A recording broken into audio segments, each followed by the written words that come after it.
আছে তোমার? হ্যাঁ ভালো আছি ভালো আছি। তো বরাবরের মতো আজকেও চলে এলাম তোমাদেরকে কৌতুক শোনাতে। তো সেদিন আমার প্রেমিকা আমাকে বলতেছে যে আচ্ছা মনে করো যে গুন্ডারা আমাকে চারদিক দিয়ে ঘিরে নিল, তাহলে তুমি কি করবা? তাই শুনে আমি আমার প্রেমিকাকে বললাম তাহলে আমি 5 দিক দিয়ে পালিয়ে যাব।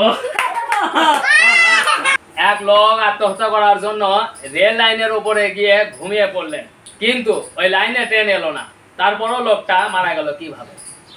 3 দিন ট্রেন আসেনি, না খায় বললাম।